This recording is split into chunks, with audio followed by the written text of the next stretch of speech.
The NHS has been left with a Boris-shaped black hole in its finances as analysis of the budget found the health service would receive nearly £70 billion less after leaving the EU than Brexiteers promised, campaigners have claimed.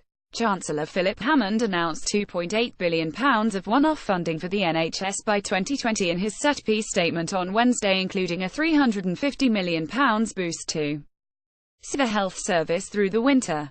Analysis by proEU campaigners Open Britain found the budget would leave the NHS nearly £70 billion worse off than it would have been after the Leave campaign's infamous promise to claw back £350 million of EU cash a week to spend on the NHS.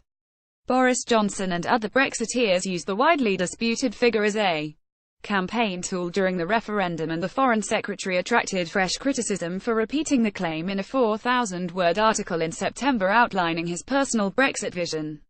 If this promise had been delivered, the NHS would have received an extra £72.8 billion in the 4 years after Britain leaves the European Union, rather than the expected £3.4 billion from 201,920 to 202,223.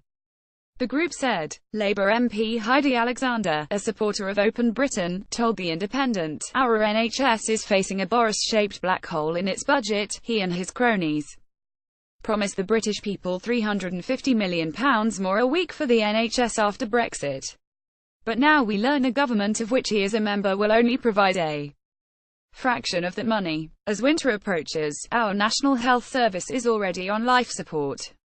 A fifth of doctors from the EU are making plans to leave. We face a shortfall of GPs, and hospitals are reeling from years of cuts.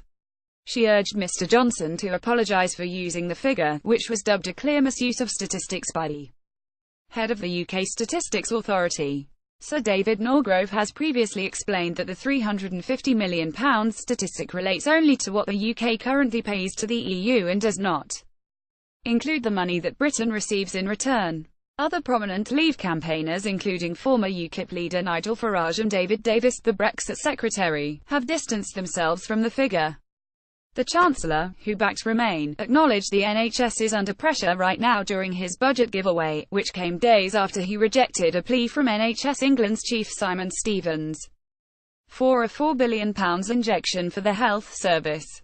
In a sign of growing frustrations within the NHS, Mr. Stevens also called on the government to give the health service the money it was promised during the EU referendum. Mr. Hammond has also faced criticism for failing to provide extra funds for social care in the budget, forcing cash-strapped councils to dig into their emergency reserves to fund services.